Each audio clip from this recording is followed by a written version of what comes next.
Welcome back to another Spilldrop video. Today I'm going to show you how to incorporate some of these super modules that I have shown you in the past into a functional base design. Now this base might seem a little familiar. This is the successor to the cat and crow 2x3. If you want to see more about how this base comes together, I'll go ahead and link the video right here. And the 2x2 version of this base by Crow is going to be linked here. So go check those out and make sure to show plenty of love to Crow because he also inspired this gatehouse design that we've got here with a bunker I've never really built before.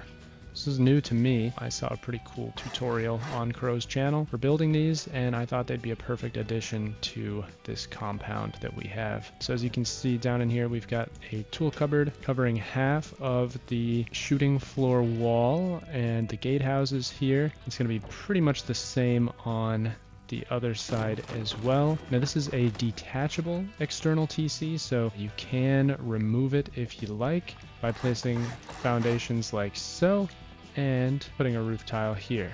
That disconnects those metal frames there, separates the tool cupboard from your wide gaps up there. Easy to reconnect, just put your triangles back here and get them back up to metal. I'll go ahead and link the tutorial for how to build this external gatehouse in the description so you can find it pretty easily. Now back inside the compound, you'll notice that over here we've got some horse troughs. Now this is because you can ride a horse through this airlock here. You'll want to bring it into this point and then close the door, and then you can park your horses up over there in the corner. Now these airlocks are designed so they're pretty hard to sneak through. You can kind of crouch and go through this way, so you may want to make sure that your turrets are wired up if you're going to be leaning pretty heavily on this gatehouse design, or just prioritize getting this thing centered as perfectly as you can. But we're going to come right on in through here. Going to go around. As you can see on these wide gaps, there are these kind of little pockets down here that you can store things in. I've got oil refineries in this one. I've got a ton of these low-grade based furnaces in this one. Also plenty of room for your water catchers here if you decide you want to have a farm like I've got set up in there. You also have room for large furnaces. The only downside to having large furnaces in this base is that they do make it pretty easy to jump out of the compound like so, and that might not be something that you want if you don't have an external ring. So keep that in mind. The furnaces might be better in a separate compound, or you might just want to have your turrets well stocked on this side of the base. Now moving in, you can see that we've got an airlock here. This is formed by this single wide door frame and that double wide door frame there, where the double wide door kind of pushes its way into this single wide frame and blocks you out. It's a good way to kind of create an easy airlock for your base early on, or sort of a cheaper airlock later in the wipe that you don't have to worry too much about. We come on in here, you can see we've got some drop storage in these boxes here, and straight on through we've got access to those little outer alcoves like I was showing you earlier. The bubblers here, and we've got some low-grade furnaces and some mixing tables on this side. Now you can close these off, as you can see I've done on this side here, or you can leave them open like I've done on this side. It really just depends on how you want to use your space and what you might need in terms of deployables in these little areas here. Now this is a slight change from the cat and crow design. I added obviously a whole compound out here and this extension on the front door on both sides. I've also put a door here just because I really like the idea of having an extra door, and I wanted this shelf in case you decide you want to add turrets or shotgun traps down here for extra defense. Now straight up through here we get to the second floor of the base. There's another airlock similar to the one downstairs here as well, so if somebody gets through these first few doors and you want to keep them out of the main part of the base, you can always just open this door and then they're stuck. They also can't loot this vending machine from here, which is nice, and it just kind of puts them in sort of a tight spot. They can keep going up if this door is open, so just keep that in mind. Moving in here, we're going to look at one of our first modules. Now I covered this on my all triangles video, and basically what it is a hidden loot barrel tucked away behind this vending machine. Now the vending machines themselves are pretty tough to break and kind of a pain to do so. but you'll notice that there is a door back behind that vending machine, or I guess rather in front of it. And if you open the door, you can see past there's a barrel. Look in here right quick and you can see that this barrel is just tucked right in front of the vending machine. There's also some adapters on the front of the barrel here, so that way you can tie it into an automated system. And if you're getting raided and you've got, say, one of those seismic sensors set up on your base, you could have a conveyor send all of your rockets and boom up into this barrel once the raid starts. That way raiders would have to pick and choose how they want to spend their boom as they move through the base. And if you've got an armored door like this in front of the vending machine, then it's going to significantly slow down the raid progress. Now looking into this little drop storage area here, you can see we've got 2 large boxes up top, 3 small boxes on this ramp shelf, and that's because we've got this sort of restrictive door frame here, so you can't really jump up on that shelf and have any more access to the loot up there. So I made it all pretty reachable and easy to see. Now down below, we've got kind of a new setup here I was experimenting with. We've got 2 of the horizontal barrels back there, we've got a barbecue grill, and we've got a small box down underneath the barbecue grill. We also have this small box here, and you can reach both of those pretty easily with no problem, as well as obviously these 2 vertical barrels here. Now, this little flasher light makes it pretty easy to stand up a little bit taller and see over this front box to view that back small box there and reach those other barrels. So that's why I've added that there. Through here you can see we've got a research center.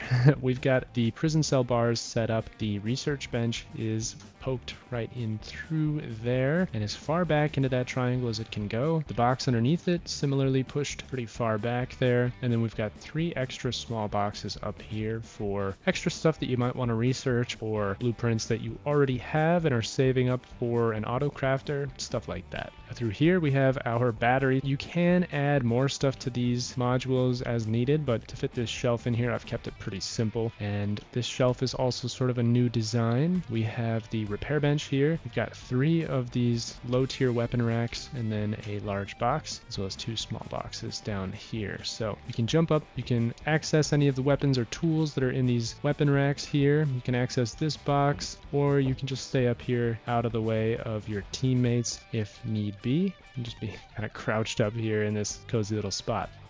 Now through here I've got a pretty typical loot room for the Spilldrop channel. You can see we've got 5 horizontal barrels down here and 5 horizontal barrels up here, and the campfire obviously kind of helps you get that extra height similar to the flasher light, so that's why I've added those there. Up here we have additional loot over the jump up. We've got 2 large boxes, 2 small boxes, and it was kind of my theory that I could add a shotgun trap in the middle here and that it would be able to shoot through the gaps in this armored door these hatches are. Unfortunately, the shotgun trap doesn't reach quite low enough to shoot through these hatches here, so I kind of scrapped that idea, but that was sort of the concept that we were going with, in case you're wondering why it looks like this. Now, dropping down to the jump up, we've got another mixing table, a small box. We've got a computer station here for all of your drone and camera needs, and then down into the core we have a refinery tucked underneath the jump up, our weapon racks all around. We've got a mixing table straight in the front, and behind it we have 3 low-grade based furnaces, a half-high triangular floor frame, which is cool, that kind of sucks them all in and keeps people from raiding through that triangle and into the main core. Also got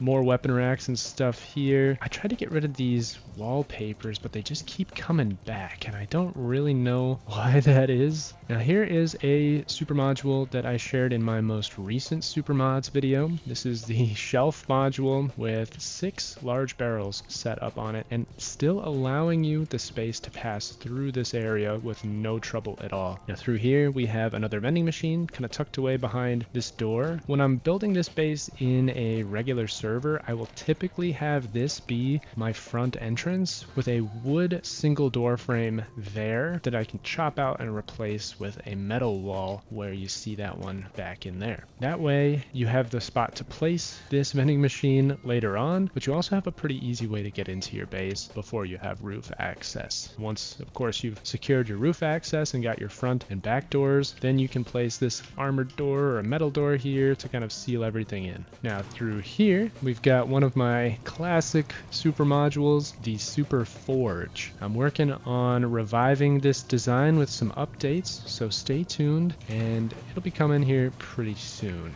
Now over here, we've got two more modules to look at in this space. And obviously we have the workbench here, which is pretty exciting. We've got a 6 electric furnace triangle in this corner. So that's for getting your metal smelted, your sulfur smelted when you don't really have a need for too much charcoal. For example, if you're raiding for charcoal or if you've got another way to produce it. Now this is a kind of funky TC room that you probably have not seen before. It's got the shelf with the 6 vertical barrels. It's got a horizontal barrel. It's got a generator and 4 small batteries here, as well as a weapon rack, which is less important, of course. But this generator and small battery array was intended as a backup power source for these auto turrets. So you'll have one auto turret here in the core that will kind of defend the core if you're getting raided, provide a little bit of extra support. And then that can be run from just one of these small batteries. The remaining 3 can be tied to any of the other turrets that you've seen around the compound or around the base, depending on what you think the most likely raid path is going to be. Now, while we're down here in the core, let's just take a quick look at the upkeep. You can see it's not a crazy expensive base, but it's also not super cheap. There's definitely a certain cost to keeping a base like this going, but it's not terrible. So now that we've covered all of that, we're going to go up to the shooting floor. This side here takes you to the core and the second floor, but not up to the third. That's only accessible from the far side of the base. So I'll take you there now. This ladder hatch will take you up to the shooting floor, where you can see we've got these amazing peaks that let you see all kinds of spooky, crazy angles. We'll come right through here and take this ladder hatch down to the third floor. Now in here we've got a cozy zone where you can chill and hang with your crew. We also have some drop storage here or automated storage in case you need some overflow storage for stuff that's down in the core, what have you. There's plenty of purposes for these barrels, but this just goes to show that you can fit 4 adapters on each barrel, keep 2 barrels stacked up in here, and they're nested very nicely behind this garage door.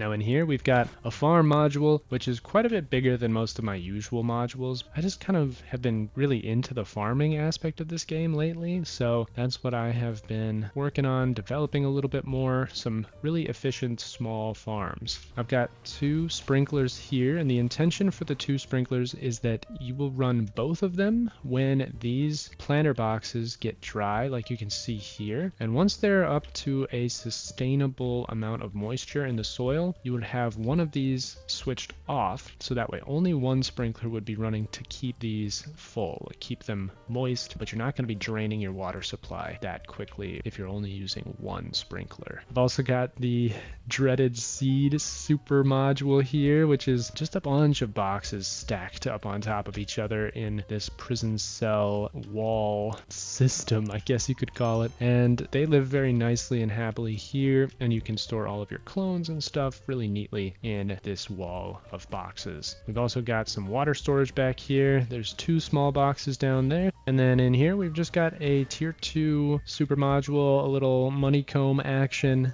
with a furnace, a small box, and a tier 2 with 2 of the industrial auto crafters clipped into place. Now you can obviously feed those industrial crafters into these barrels here and have them make meds from the cloth that you're growing here, or you can have them make ammo if you've got some of the charcoal coming up from downstairs. Just another way that you can use these triangles that are typically honeycomb as something a little bit more utilitarian. Now this side of the base takes you down to the back entrance. We'll see, this takes you to where all those furnaces were, and this side takes you to another smaller farm plot. You can put this floor frame attached to basically this triangle here, you will need to put a twig floor or triangle frame between the two in that gap there in order to get this to place, which could be tricky, but if you plan ahead, you can definitely get this frame placed before you get the outer curtain wall here put down. You can see you've got gaps pretty nicely all around this thing. You've got 3 of these composters back here. This, of course, just takes you to that gate on the other side, so you don't need to go out that way. Climbing back up to the shooting floor, I'm going to show you the raid defense bedrooms. So those are going to be right here on either end. You've got a bed here. You've got these doors, which will seal you in. This door here gives you like a nosebleed peek down at the gate. You can see it's a pretty nice peek from there. You also have pretty interesting angles through the corners here, which do change a little bit if you upgrade these roofs to the shipping container skin. You can see that you get a little bit cleaner angles, which some people might be into. I think it really just doesn't matter too much, so whatever you like.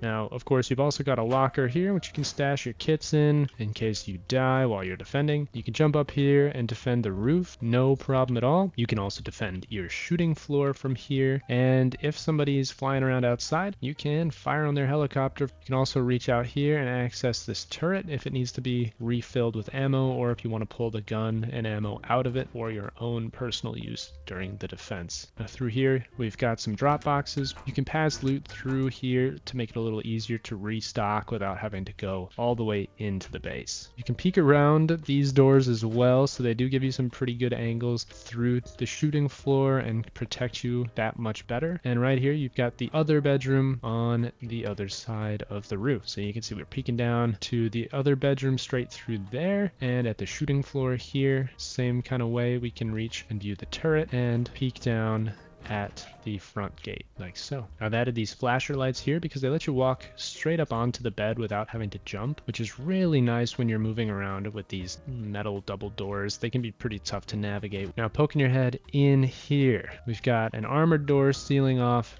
the primary bedrooms, and you'll notice that these double doors poke through into this part of the core. So you can actually seal off the shooting floor from inside the bedrooms with very little required effort and no additional drama. So let me open these up and you'll see exactly how that works all the way around. So from in here you can see we've got one door here, you can seal that off. The other door right there, we can seal that off. This is the jump up to the roof, by the way, so check that out in a second.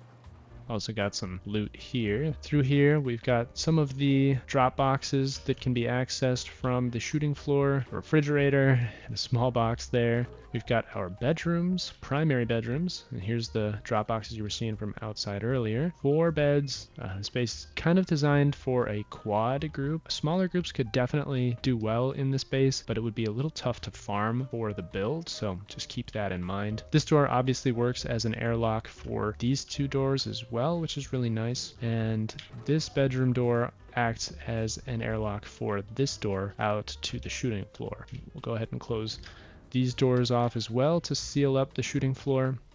Got a locker here and a locker on the other side for extra kits. All right, now we're going to take this up to the roof, and I'm just going to show you what the roof looks like up here. I've made some slight modifications to the original design that I think makes it a little bit more secure. I've reset the way that these roof tiles are laid out, so it's going to be triangle, square, square, square, triangle, square, square, and they go around like that on both sides. Gives you a little bit of extra protection from this side here and on the corners. Also still allows you to have these really nice little sharp peaks through the roofs here. I've also added turret pods, which we were seeing from the bedrooms, and these will guard the roof. You can add more if you like. Right now there are 10 total turrets in this design, and then 2 on those gatehouse externals. You can add 2 more to this base design before you start reaching the threshold. There's also a turret up here, of course, in case somebody manages to get through your garage door. They'll have another thing coming. I've added some water catchers up here for additional additional water supply, and while it's raining, those are a great asset to have, especially up on your roof, because they will give you plenty of water and keep your plants happy and healthy if you have a little farm going. Up top, you can see I have 2 windmills situated pretty neatly out of the way. I put them on the same side as the jump up, so that way you can still land a full scrap heli here and an attack chopper with